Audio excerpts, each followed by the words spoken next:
ever crash after something so good? Not burnout from overwhelm. I mean, the after wedding crash, the after birthday crash, the after celebration crash, and for me, the after retreat crash. The one where everything was finally quiet and now the noise feels unbearable. You planned for it, counted down, held it like hope, and then the moment came and now it's gone. And what you're left with is restlessness, like this restless energy, confusion, maybe even grief and sadness. And no one says the come down would feel like collapse, that the event ends and suddenly you don't know who you are without the something to do and be that you've counted down for.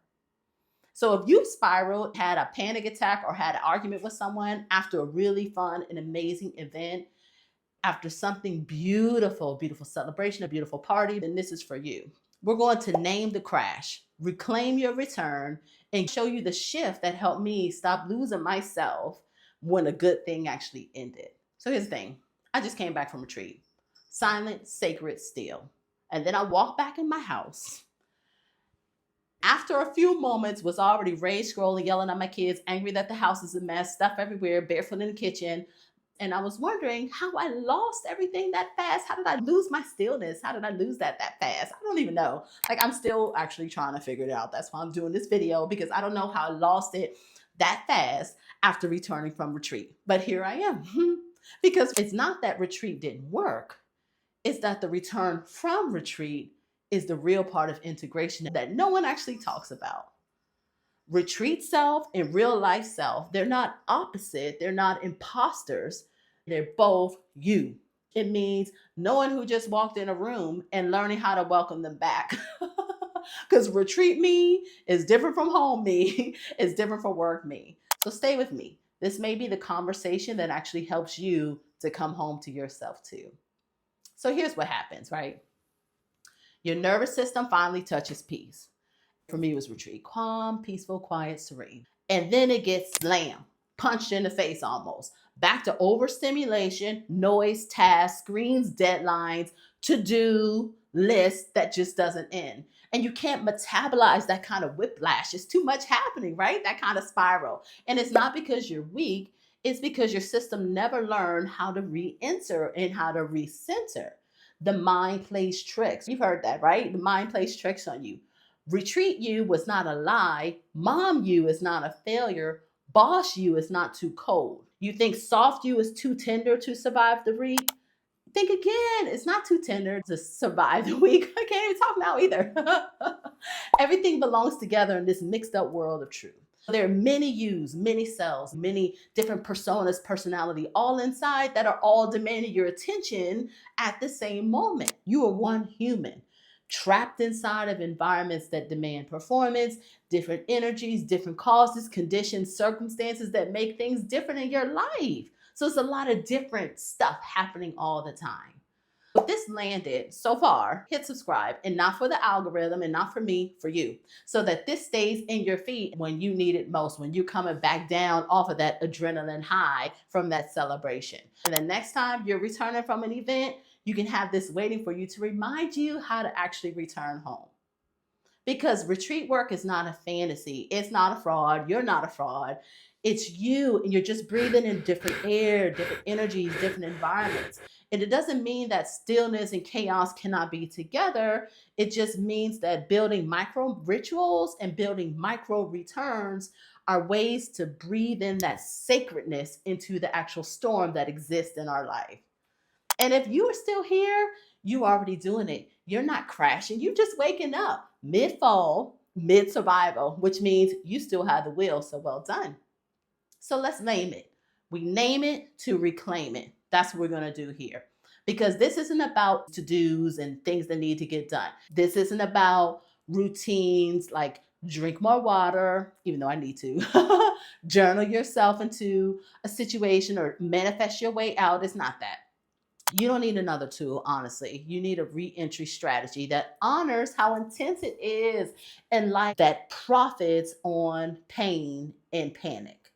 So you don't need to recreate the celebration, the environment, the retreat, the birthday, the anniversary. No need to recreate any of those moments that you just came from. No need to do that. You just need a moment of breath and a non negotiable reminder that reminds you that those versions of you didn't disappear. They are still here, just buried under all the demands. That self did not go away.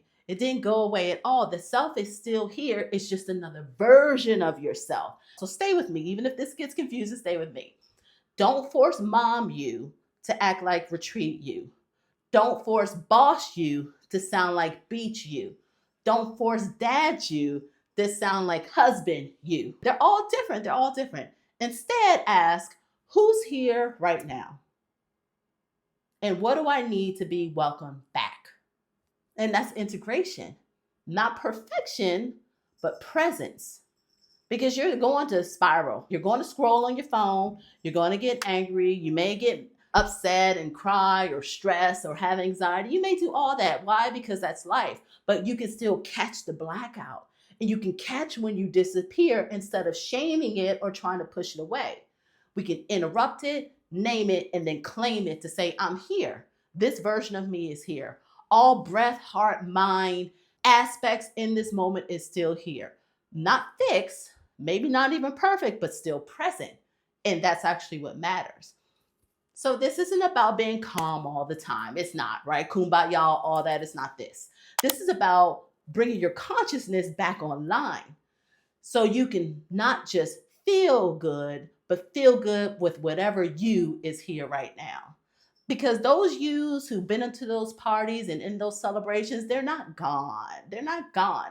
They are here. They're here. The point is to name it, interrupt it, and claim it. Say it. What version of you is here right now? Recognize what version of you. Is it the friend you, the family member you, the girlfriend you, the boyfriend you? What version of you is here right now? Just name the moment, see the noise, and don't try to fix it or perfect it, but just be present with what it is right now. What version of you is here? Because it's not about being calm all the time. No one is calm all the time. All right. It just doesn't happen. It's about being conscious.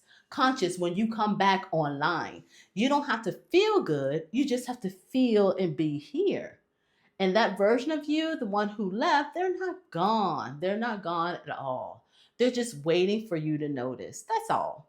So next time the spiral starts, when you come back from a big event and you don't know how to reintegrate, just ask the question, who's here right now and what do they need to return? Fully, wholly, absolutely themselves. That's the point. So it's now time to integrate those yous into the moment that you're in right now. It's easy, right? I say easy because I'm here, like, look, with the mess that I'm in, I'm here, but I say it's easy, right? But I'll just keep going. It's easy to return to just say what you need, cut through the noise, and ask who's here right now and what do I need to return? That's it. Who's here right now? Not retreat you, not working you, not friend you, not kid you, but who's here right now? And what do I need to come back to this moment? If this landed, I want to know from you, which version of you crashes the hardest? Post retreat you, post birthday party you, post Monday morning after the wedding, after the celebration you? Which you? Which you has the hardest time?